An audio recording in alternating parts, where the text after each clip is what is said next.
నార్కల్ జిల్లా ఒంగూరు మండల కేంద్రంలోని 99 రోజుల ప్రజాపాలన ప్రగతి ప్రణాళికలో భాగంగా భారీ మండల సభ నిర్వహించబడింది. ఈ సభకు ముఖ్య అతిథిగా హాజరైన జిల్లా కలెక్టర్ బదవ సంతోష్ ప్రభుత్వ సంక్షేమ పథకాల అమలు మరియు గ్రామీణ అభివృద్ధిపై కీలక దిశానిర్దేశం చేశారు.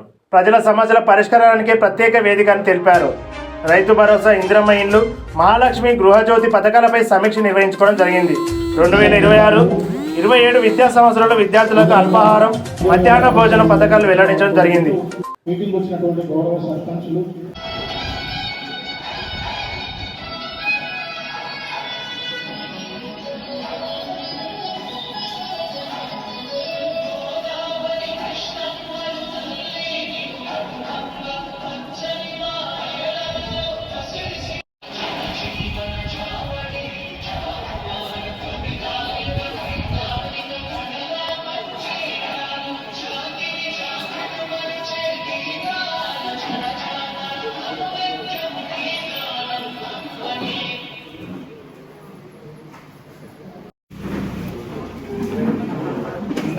నేర్చుకున్నట్లయితే మన తెలంగాణ జాతీయ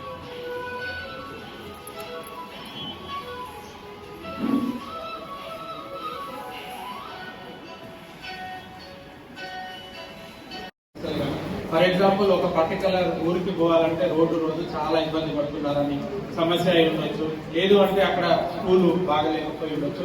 అట్లాంటి సమస్యలు ఏమైనా ఉంటే ఆ సమస్యలు కూడా ఇక్కడ డిస్కస్ చేసి మనం మినిట్స్ లో పెట్టుకోవాలి. సో దానికి సంబంధించి ఆ సమస్యలు ఏమైతే డిస్కస్ చేశారో దాన్ని కూడా మనం సాల్వ్ చేసేటట్టు ఫర్దర్ గా యాక్షన్ ప్లాన్ చేసుకుంటూ తెలియజేస్తూ ఇక్కడికి వచ్చిన అందరికీ కూడా మరొకసారి ధన్యవాదాలు. అంటే మనకున్న భూమి ఏదైతే ఉందో అది నాశనం అయిపోతుంది. కొన్ని రోజుల్లో దాన్ని మనం ఫర్దర్ గా ఇంక్రీజ్ చేసుకుంటూ పోవాలి తప్పితే భూమి ఒకసారి ఇదైపోయిన తర్వాత దాని తర్వాత పంట అనేది రాదు. కాబట్టి మనము ఈ క్రాప్ డైవర్సిఫికేషన్ కానీ అంటే ఒకసారి మనం ఒక క్రాప్ వేసుకుంటే ఈసారి పల్లీలు వేసుకుంటే నెక్స్ట్ టైం ఇంకేం క్రాప్ వేసుకోవాలని చెప్పేసి వ్యవసాయ అధికారులను అడిగి వాళ్ళని క్రాప్ రొటేషన్ ఒకటి చేసుకోవాలి.